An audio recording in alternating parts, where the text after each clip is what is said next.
Okay, let's jump right into this explainer. Today, we're going to completely reframe everything you thought you knew about the devastation of infidelity. We're looking at this deeply painful experience through a totally different lens, specifically the lens of biology and attachment science.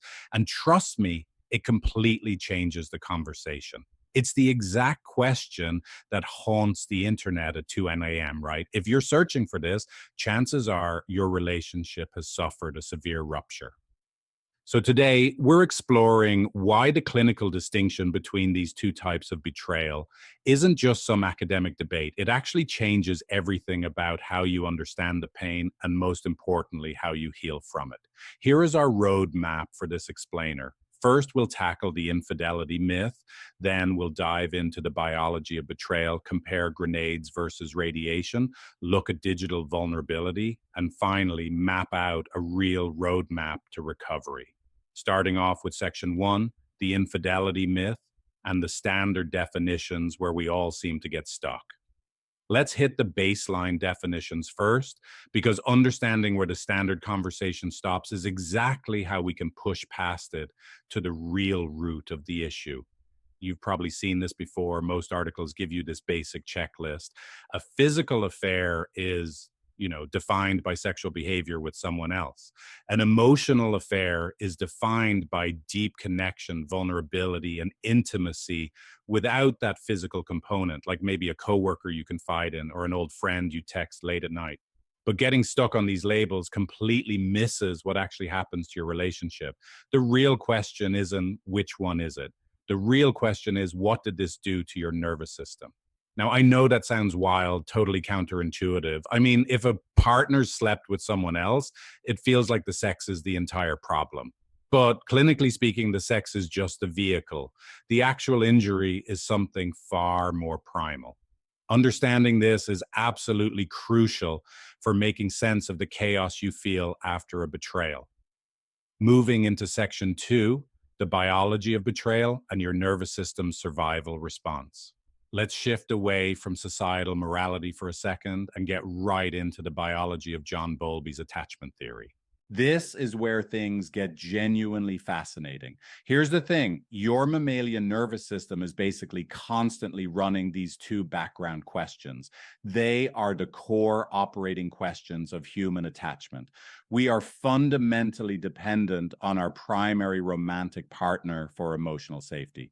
So when infidelity happens, regardless of the type, your nervous system gets a catastrophic no to both of these questions at the exact same time. Your partner wasn't there for you. And the very existence of a third party screams that you weren't enough. In clinical terms, infidelity is what we call a competing attachment. You see, your nervous system is wired for biological exclusivity. It allocated all of its primary attachment resources to one secure base, your partner. When a competing attachment enters the picture and divides those resources, your brain doesn't just go, oh, they made a mistake. No, it registers literally as a threat to your biological survival. And that right there is exactly why the aftermath feels so incredibly chaotic.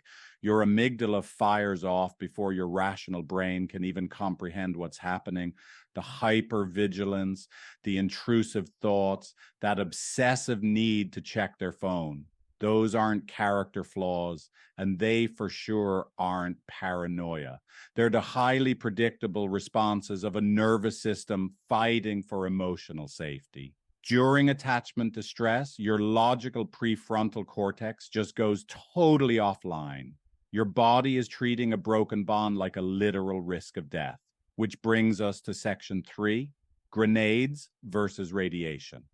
We're going to look at how different affairs injured the bond. Let's use this really powerful clinical metaphor to understand the distinct nervous system impact of each type of affair and why they need completely different approaches to healing. Think of a purely physical affair like a one-night stand as a grenade. It's this massive explosion of acute injury. It causes very real trauma, but the blast radius is often contained because the betraying partner didn't necessarily form a competing emotional attachment. An emotional affair, on the other hand, acts like radiation. It's the slower, invisible, highly pervasive systemic replacement. Your nervous system doesn't just register a rule violation. It registers that your partner actively chose to share their inner world with someone else, and that triggers the primal terror of abandonment. Emotional affairs are incredibly insidious because they're so diffuse and lack a clear timeline. I mean, you can't grieve what you can't cleanly define, right? Plus, the betraying partner often genuinely believes they haven't done anything wrong. They hide behind that classic line, "We're just friends." This ambiguity forces the betrayed partner to retroactively reassess the entire history of their relationship, asking, was anything real? It's literally like asking someone to recover from a burn while their hand is still resting on the hot stove. But we also have to acknowledge the overlap zone. Most affairs that last beyond just a few weeks become this devastating combination of both. The physical intimacy deepens the emotional bond, and the emotional bond intensifies the physical connection. You're layering an acute sexual injury directly on top of systemic emotional replacement. When you're dealing with this level of complexity, basic communication therapy just won't cut it. You absolutely need specialized clinical intervention. All right, section 4, the digital vulnerability, how technology essentially erased the boundaries. We really need to look at the elephant in the room here, how the modern digital age has completely altered the landscape of infidelity, making these emotional betrayals almost totally frictionless. Think about it. 20 years ago, if you wanted to have an emotional affair, you actually had to go somewhere. You had to physically see the person at the office or the gym. There were logistical speed bumps in the way. Today, the barrier to entry is literally zero. A late night text thread can turn into an intensely intimate space in a matter of days. The real danger is the illusion of compartmentalization. A partner can be physically sitting right next to you on the couch while their entire emotional vulnerability is secretly being diverted into the palm of their hand. So, how do you actually know when a friendship has crossed the line? Well, there are three key clinical markers. First is secrecy. Now, privacy is just having your own inner world, but secrecy is actively constructing walls to hide things like deleting text threads. Second is emotional prioritization. Who is your primary emotional landing pad when you get big news? And third is comparison, basically scoring your partner negatively against this outside person. The ultimate test: if you wouldn't share the exact same text thread with your partner sitting right next to you, you've crossed from privacy into concealment. And that is a massive red flag. To protect your relationship in this hyper connected world, you really need to use the 75-25 rule. Basically, even during a conversation with someone else, you need to keep 75% of your awareness on your own body, your own experience, and your own emotional reality. You have to maintain that internal awareness as a compass, because losing it makes you totally blind to the vulnerability vacuum you might be inadvertently creating in your primary relationship. Finally, section 5, roadmap to recovery and the clinical path to healing the bond. Let's dive into the solution and outline exactly what the structured, actionable path to genuine healing actually looks like. Because this isn't just about surviving, it's about rebuilding from the ground up. Healing from this, it's a rigorous process. Phase 1 requires immediate containment and radical transparency.